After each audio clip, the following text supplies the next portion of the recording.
আসসালামু আলাইকুম সবাইকে, কেমন আছেন সবাই? আশা করি ভালো আছেন, আমিও ভালো আছি, আমার পরিবারের সবাই ভালো আছে আলহামদুলিল্লাহ। ভালো থাকাটাই হচ্ছে সবচেয়ে বড় কথা।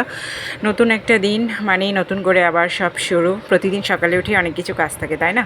তো সকালে যে মেন কাজটা থাকে সেটা হচ্ছে নাস্তা বানিয়ে ফেলা। তো আমার বাসায় সবাই রুটিটাই পছন্দ করে উইকডেতে, আর উইকেন্ডে দেখা যায় যে খিচুড়ি বা পরোটা করা হয়। সাধারণত উইকডেগুলোতে রুটিটাই করা হয়, আর রুটির সাথে ইদানিং আমার বাসায় এই সবজিটা খুব চলছে। এটা একটা মিক্সড ভেজিটেবল। এখানে আমি ইচ্ছে মতো যেদিন যে সবজি থাকে সেদিন দেই, সেদিন সেটাই দেই। তবে বেসিক্যালি বরবটি, মিষ্টি কুমড়া, আর হচ্ছে একটা আলু, একটু পেঁপে, আর আর একটু হয়তো চাল কুমড়া থাকলে চাল কুমড়া, একটা দুইটা পটল, এরকম সবজিগুলো দিয়ে একটা মিক্সড ভেজিটেবল বানাই। এবং এই ভেজিটেবলটা আমার সবচেয়ে বড় ক্রেডিট এসেছে আমার লাইফে, আলহামদুলিল্লাহ বলছি আমি আগেই, এজন্য যে আমার মেয়ে এবং তাদের বাবা খুবই পছন্দ করেছে, কারণ তারা কেউই সবজি খায় না। এটা নিয়ে আমার খুব একটা দুঃখ ছিল যে আমার বাসায় একমাত্র আমি শুধু সবজি খাই। আমার হাজব্যান্ড এবং আমার মেয়ে, ছেলেমেয়েরা কেউই সবজি খায় না।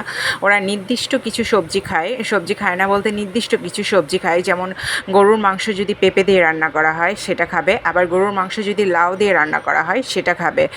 এছাড়া আর সবজির মধ্যে খায় আলু। আলুকে তো আমার সবজি বলতেই ইচ্ছে করে না, তারপরেও বললাম যে আলু। আর হচ্ছে দেখা যায় যে কী খায়, ঢেঁড়সটা খায়।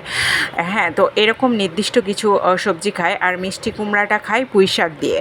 কিন্তু এই যে সব রকম সবজি মিলে একটা ভেজিটেবল করবেন, সেটা যে খাবে সেটা খায় না।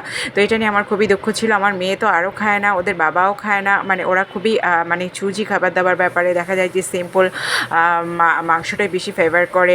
চিকেন হোক, বিফ হোক, মাটন হোক, সেটাই বেশি পছন্দ করে। আবার তো আমি চিন্তা করলাম যে এই সবজিটাকে আর কতভাবে করা যায়। অনেক দিন থেকে চেষ্টা করেছি যে মানে হোটেল স্টাইলে করলে দেখি আমার মেয়েটা খেতে পছন্দ করে। আমার এখানে একটা হোটেল আছে, সেখানে মোটামুটি খাবারগুলো বেশ ভালো। আমরা দীর্ঘদিন থেকে ওদের খাবার খাই। অনেক চেষ্টা করেছি আগে যে তাদের মতো করে খাবারগুলো করলাম, কিন্তু সামহাও কেন জানি আমি করতে পারতাম না জিনিসটা। মানে এসেও আসতো না মানে সেই স্বাদটা, সেই টেক্সচারটা। পরে দেখলাম যে আসলে এর মধ্যে একটা কিছু আছে। তো তাদের সবজিগুলো খেতে এখন আমি মানে গবেষণা করা শুরু করেছিলাম রীতিমতো, যে আসলে ওরা কী করে যে হোটেলের সবজিটা খেতে ভালো লাগে, যেটা আমার মেয়ে খায়। যদিও আমার হাজব্যান্ড খেত না, কিন্তু আমার মেয়ে খেত। তার মানে এর মধ্যে এমন কিছু আছে যেটা ওর টেস্টের জন্য ও খাচ্ছে না। তো আমি সেভাবেই করার চেষ্টা করি।